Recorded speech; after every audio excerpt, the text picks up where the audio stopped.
Bismillahirrahmanirrahim. Assalamualaikum warahmatullahi wabarakatuh. Perkenalkan, nama saya Muhammad Iksan Sodikin, NIM 18020150 dari FSC 18. Yang saya hormati Ibu Mutiara Salsabila sebagai dosen dalam mata kuliah pengendalian dan penanggulangan tumpahan material berbahaya.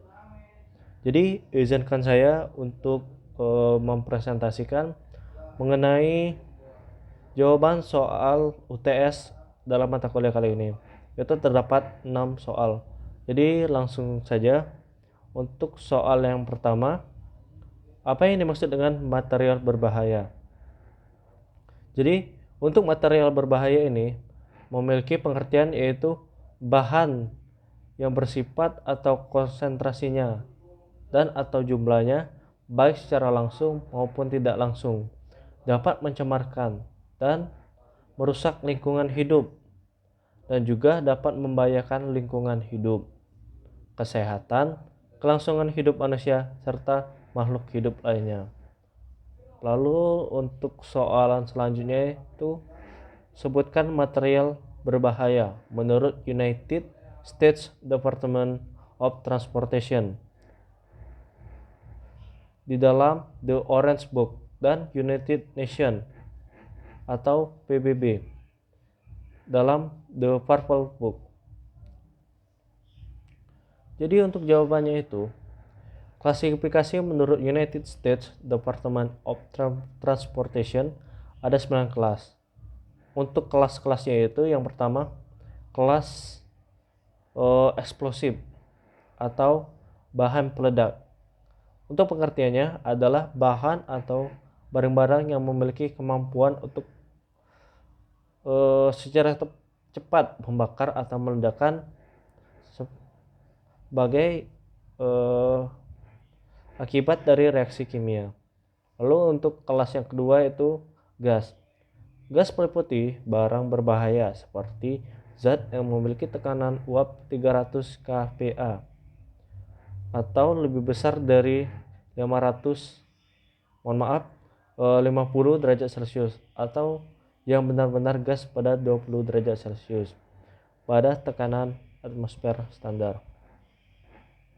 Lalu untuk kelas yang ketiga, cairan mudah menyala. Aliran yang mudah terbakar ditentukan oleh peraturan barang berbahaya seperti cairan, campuran cairan atau cairan yang mengandung padatan dalam larutan atau suspensi yang mengeluarkan uap yang mudah. Lalu kelas yang kelima, oksidator dan peroksida. Oksidasi didefinisikan oleh peraturan barang berbahaya sebagai zat yang didapat menyebabkan atau berkontribusi untuk pembakaran umumnya dengan menghasilkan oksigen sebagai hasil reaksi kimia redoks. Lalu untuk kelas yang keenam itu beracun. Zat beracun adalah zat yang dapat menyebabkan kematian atau cedera serius atau membahayakan kesehatan manusia jika tertelan, terhirup, atau kontak dengan kulit. Lalu untuk kelas ketujuh itu merupakan kelas radioaktif. Radioaktif ini adalah bahan yang mengeluarkan sinar radiasi yang berbahaya bagi manusia, binatang, dan barang. Kelas 8, korosif. Bahan ini bentuknya cair atau padat yang dapat menyebabkan kerusakan pada kulit jika disentuh. Kalau berasap sangat berbahaya jika dihirup dan dapat menyebabkan iritasi pada mata dan dapat merusak logam. Contohnya seperti struktur pesawat atau merusak barang atau kargo. Kelas 9 itu bahaya lain-lain. Maksudnya sini barang atau benda lainnya ini dianggap dapat membahayakan namun tidak termasuk dalam 8 kelas yang saya sebutkan tadi. Kemungkinan dapat menimbulkan bahaya manusia apabila tidak ditangani dengan baik. Lalu untuk soalan yang ketiga, menurut pendapat saya, bagaimana pengendalian tumpahan material berbahaya? Jadi, menurut keputusan Menaker nomor 187 tahun 1999 tentang pengendalian tumpahan material berbahaya. Terdapat dua cara, yaitu dengan menyediakan LDKB dan label supaya dapat diketahui komposisi bahan kimia, cara penanggulangannya, bahayanya, dan pencegahannya. Dan cara yang kedua adalah penunjukan petugas K3 kimia dan ahli K3 kimia. Lalu untuk soalan keempat itu, ambillah satu contoh material berbahaya, kemudian jelaskan LDKB-nya. Jadi di sini saya mengambil contoh LDKB mengenai biodiesel fuel. Untuk komposisi atau informasi berupa hidrokarbon dan FEM 182 berdasarkan OSHA 29 CVR 1910.1200. Lalu untuk efek pemaparan, yaitu iritasi pernapasan, pusing, mual, pingsan pada pemaparan dalam waktu yang lama berulang akan menyebabkan iritasi kulit atau gangguan kulit yang lebih serius. Selain itu, dilakukan juga dari penelitian bahwa produk ini dapat menyebabkan kanker kulit pada manusia dengan kondisi kesehatan yang buruk, diperkuat dengan pemaparan sinar matahari, waktu pemaparan yang lama dan berulang. Data tanggap darurat. Cairan ini dapat terbakar. Lalu, tata cara pertolongan. Pertama, apabila cairan ini terkena kontak mata, maka hal yang harus dilakukan itu bilas mata sebanyak-banyaknya dengan air. Jika terjadi rasa sakit atau kelainan, hubungi dokter. Lalu apabila untuk kontak kulit, dimohonkan untuk keringkan kulit yang terkena kontak dari produk ini dengan lap kering dan bersih. Bilas bagian yang terkena dengan menggunakan air sabun. Lalu apabila terhirup, jauhkan korban dari pemaparan selanjutnya. Jika terjadi iritasi pernapasan, pusing, mual, dan pingsan, maka segera cari pertolongan dokter. Bila terjadi henti napas, maka lakukan resusitasi dari mulut ke mulut. Lalu apabila bahan tersebut tertelan, maka segera minum 1-2 gelas air dan kemudian segera panggil atau bawa dokter. Lalu instalasi gawat darurat atau pusat pelayanan medis lainnya. Hal yang harus diperhatikan, jangan sekali-kali merangsang efek muntah atau memberikan sesuatu pada penderita yang tidak sadarkan diri. Lalu untuk soal yang kelima, yaitu jelaskan ketentuan dalam membuat plakat dan tabel. Jadi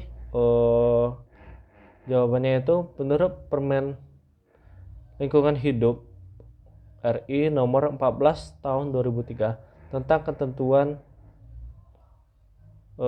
pembuatan plakat dan label. Jadi yang pertama itu simbol limbah B3. Untuk bentuk dasar simbol limbah B3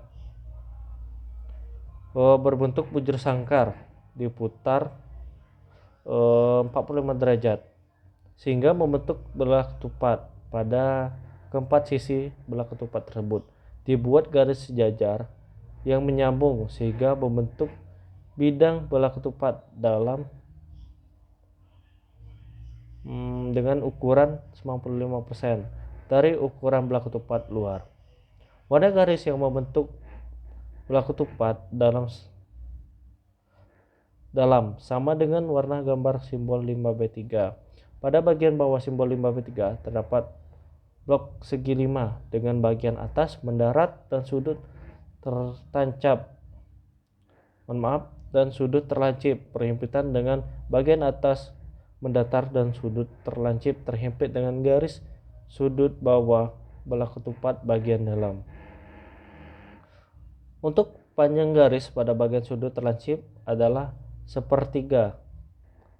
Panjang garis pada bagian sudut dari garis vertikal simbol 5/3 dengan lebar 1/2 dari panjang garis horizontal belah ketupat dalam gambar 1. Simbol 5/3 yang dipasang pada kemasan dengan ukuran paling rendah itu 10 x 10 cm. Sedangkan simbol 5/3 pada kendaraan pengangkut 5/3 paling rendah itu 25 x 25 cm. Sebanding dengan ukuran box pengangkut yang ditandai sehingga tulisan pada simbol 5/3 dapat terlihat jelas dari jarak 20 meter. Lalu simbol 5/3 harus dibuat dari bahan yang tahan terhadap goresan dan bahan kimia yang kemungkinan akan mengenainya, misalnya bahan plastik, kertas, atau plat logam, dan harus melekat kuat pada permukaan kemasan. Warna simbol 5/3 yang dipasang di kendaraan pengangkut 5/3 harus dengan cat yang dapat berpendar. Mungkin itu saja untuk penjelasan mengenai aturan dalam pembuatan plakat dan label. Lalu untuk yang soalan terakhir itu, menurut Anda mengapa perlu dilakukan pengendalian tumpahan material berbahaya? Apakah hubungannya dengan K3? Jadi menurut saya sangat berkesinambungan. Karena apa? Sebagai orang K3 juga sangat berperan penting dalam pengendalian tumpahan berbahaya ini. Karena untuk menjaga tempat kerja supaya steril dari berbagai macam tumpahan bahan kimia berbahaya. Jika tempat kerja nyaman dan aman, maka tenaga kerja dapat meningkatkan kualitas produksi pekerjaan sesuai dengan direncanakan. Dan juga apabila tidak ada yang melakukan pengendalian mengenai tumpahan material berbahaya ini, sangat disayangkan akan terjadinya kecelakaan yang mengakibatkan baik kerugian secara material maupun secara fisik kepada pekerja tersebut. Jadi mungkin itu saja untuk presentasi mengenai jawaban soal UTS pada mata kuliah ini. Saya ucapkan mohon maaf apabila ada kesalahan. Saya akhiri. Wassalamualaikum warahmatullahi wabarakatuh.